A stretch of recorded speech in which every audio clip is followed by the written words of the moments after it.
PS Rendra, seonggok jagung di kamar. Seonggok jagung di kamar dan seorang pemuda yang kurang sekolahan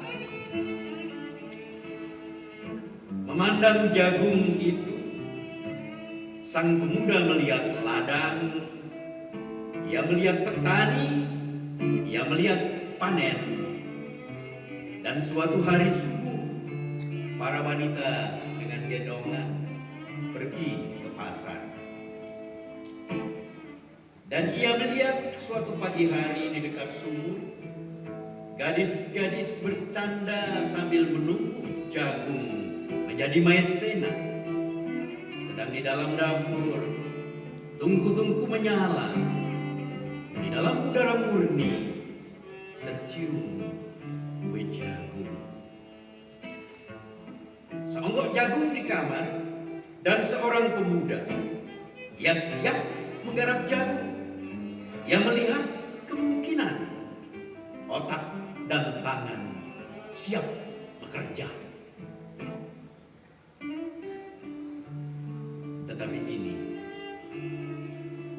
seonggok jagung di kamar dan seorang pemuda tamat SLA. Tak ada uang, tak bisa menjadi mahasiswa. Hanya ada seonggok jagung di kamarnya. Ia memandang jagung itu dan ia melihat dirinya terlunta-lunta. Ia melihat dirinya ditendang dari diskotik. Ia melihat sepasang sepatu kenes di balik etalase. Ia melihat saingannya naik sepeda motor. Ia melihat nomor-nomor lotre. Ia melihat dirinya sendiri miskin dan gagal. Seonggok jagung di kamar tidak menyangkut pada akal, tidak akan menolongnya.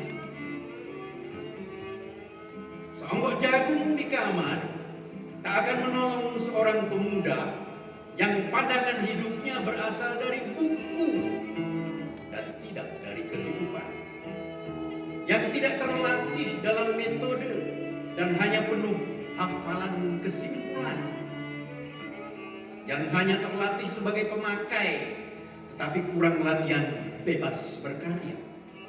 Pendidikan telah memisahkannya dari kehidupan.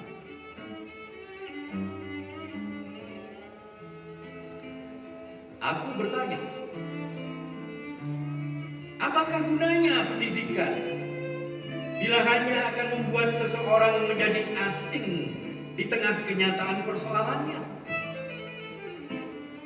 Apakah gunanya pendidikan bila hanya mendorong seseorang menjadi layang-layang di ibu kota, ikut pulang ke daerahnya?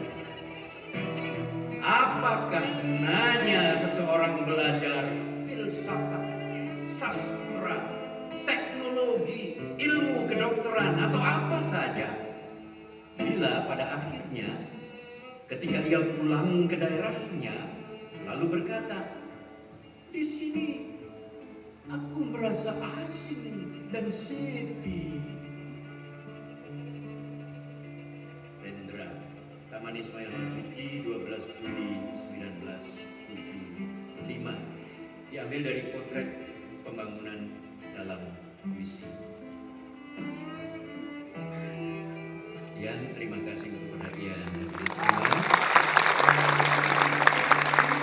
Terima kasih untuk penjelasan Biola, Rio, dan penerbit kita Sinan.